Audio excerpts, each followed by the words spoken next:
Welcome back to the Buffalo Commander. I'm your host, Alex. Please like, share, subscribe, and leave a comment in the comment section. Today, we're going to go over day one of training camp for the Buffalo Bills.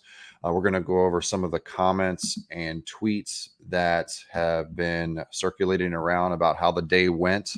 We're going to start off and review some of the McDermott comments from earlier in the day today, from Sal Capaccio earlier. McDermott said it will be a big intention for the team to get Josh Allen and his new wideouts working together and developing chemistry. I think that's pretty obvious. Kyer Elam also is going to get some starting reps and some second team defense reps. He is getting a clean slate per Sal Capaccio as well. Bobby Babich and Sean McDermott will both be calling plays for the defense. They're also saying that the McDermott saying that he's noticed a ratcheted up from Josh Allen from a leadership standpoint. And Brandon Bean also commented on the overrated comments on my last video. Not my comments, but from the hidden executives that made the comment about Josh Allen. He said it's frustrating. If I was going to use a rated, I'd say underrated instead of overrated. Said executive is a loose term when wondering who would say that. There are idiots everywhere. Pretty funny. Pretty much my sentiments exactly. Also, nothing's changed on Micah Hyde. He's still enjoying time with his family and will not be at camp. So looks like he might just be like a late season call up if we are running into a bind at the safety position.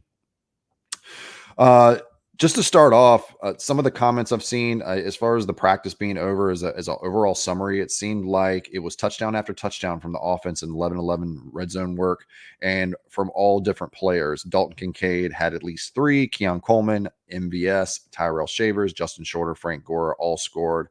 Sal Capaccio also says that he may have even missed a couple.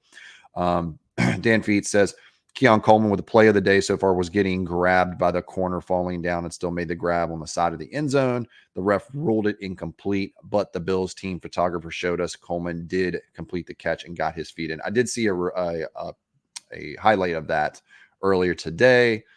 It's unfortunately not on this circulating highlight clip that I have here. So it came out a little bit after that, but it was pretty cool to see. The guy was draped all over Josh Allen and all over Keon Coleman. And he high pointed the ball at the front corner of the right side of the end zone and beat Jamarcus Ingram for the play. So who might be in play to, actually, I think Jamarcus Ingram is pretty much a lock at this point, given our cornerback depth. Dorian Williams and Bale Inspector were both running with the 2s today. And it seems like Taylor Rapp and Terrell Bernard and Bobby Babich were having a lot of communication with each other after some of the red zone work. One of the other things I saw today was that the offense was just humming in the red zone, touchdown after touchdown. That's really is the truth. Is a total turnaround from what happened at OTAs. You can really tell they were just working on things in OTAs, and now they're kind of honing in on what they want to look like. And I, for one, am really excited about what it looked like today.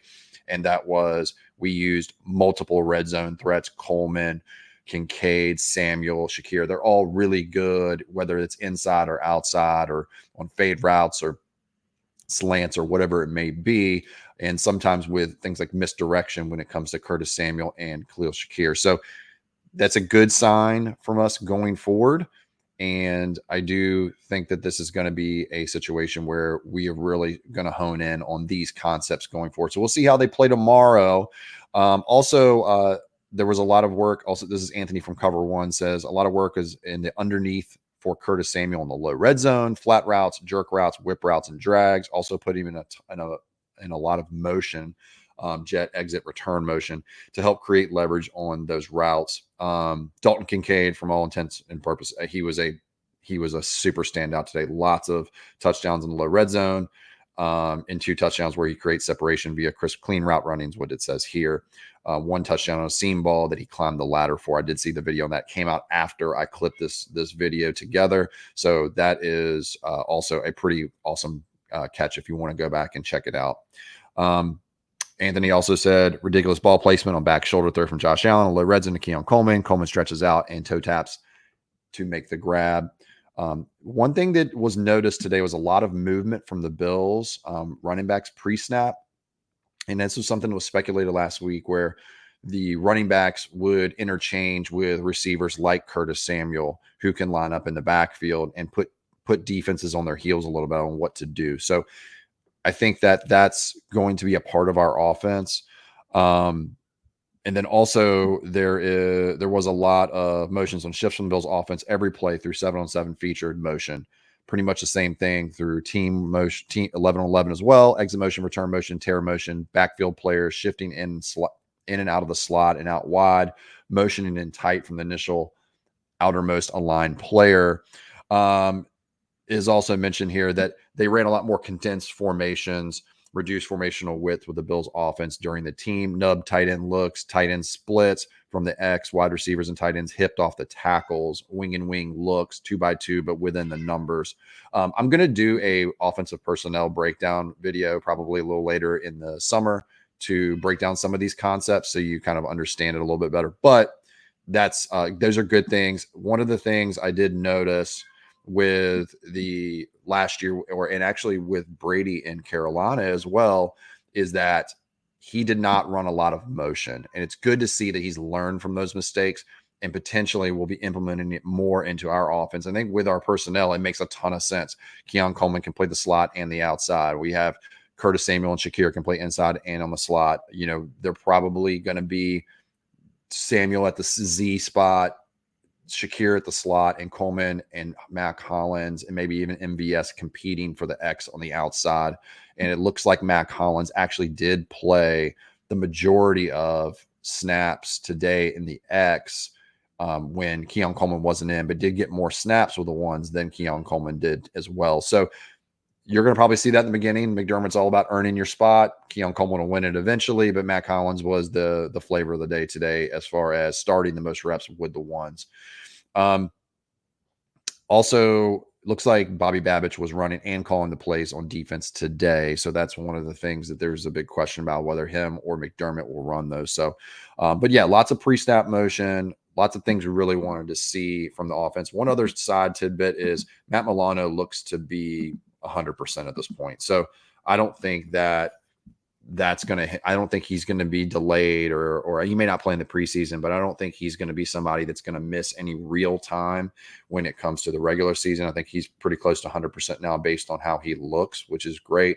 But the one thing I did want to accentuate today, just while we watch these videos, is one of the fears I did have about this offense is that we would lack motion with having a bunch of players that really are the best when they are in motion. We have a ton of quick, medium-sized wide receivers that are really good at running the slot and the Z routes, or the slot and the Z position, and those types of routes that cater to those roles the best. And if we need to really incorporate more motion into our offense in order to do that. And it also shows Brady's willingness to evolve the offense.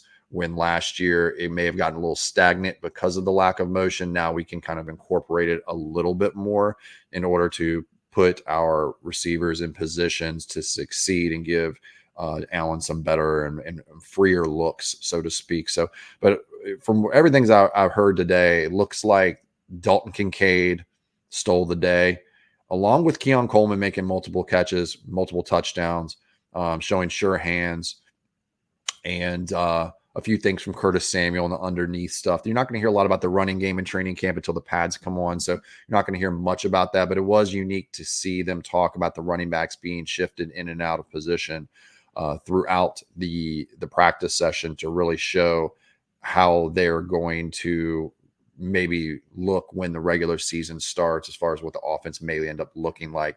There's no 11-on-11 videos. They have weird rules about that. So you might see a clip here or there, but they're not going to show you too much like we saw from the Chiefs this past week with Hollywood Brown and Xavier Worthy and their touchdowns. We won't see those things. So a lot of this is just reporting. The good news is Buffalo Bills reporters are really, really good about reporting everything. And if you follow any of these people on Twitter, like Brasky or Sal Capaccio or, Ryan Talbot or, Thad Brown, people like that, they do report things pretty much update for update. They're not 100% on there because they have to watch some and do different things, but they do keep up with it much better than other media personnel from my experience. So we are getting a lot of that from the sounds of it on defense. the offense really won today by quite a big margin. I don't think they had any turnovers today, but Damar Hamlin had a good day. He did start with the ones, which is cool, but also concerning. Hopefully, Mike Edwards gets his run tomorrow, and along with Cole Bishop, maybe potentially. I just don't think Damar Hamlin has the requisite athleticism in order to play the center field free safety spot and be really effective in the long run. So hopefully, he's just getting kind of a charity spot move, and he has had a good camp at OTA, so and he had a good day today. So I think they're giving him the credence he deserves as a vet player on this team that's been here already. So I think that's why they did it. So that was one. Dwayne Carter, defensive tackle rookie, also looked really good today. Terrell Bernard, from all reports, seemed to have looked really good as well. I know Jamarcus Ingram got mossed a little bit by Keon Coleman, but he also had a really good day. So I think that the defense will come around into form a little bit as we go. And then also they said that Von Miller did look like his burst was back as far as the drills and such goes. Really hard to evaluate defensive ends at this in this juncture as well with no pads on. So that's all I got for the day. I just wanted to touch base and go over this. I'm going to try to do every training camp practice, do a little 10-minute video every single time in order to keep you guys up to date. But if I do miss a day, rest assured I'll be back the next day. We may do a Washington one here shortly, but I didn't hear much today out of their camp, so I haven't done one of those yet. So that may be coming as well. And that's all I got. Please like, share, subscribe. Thanks for joining.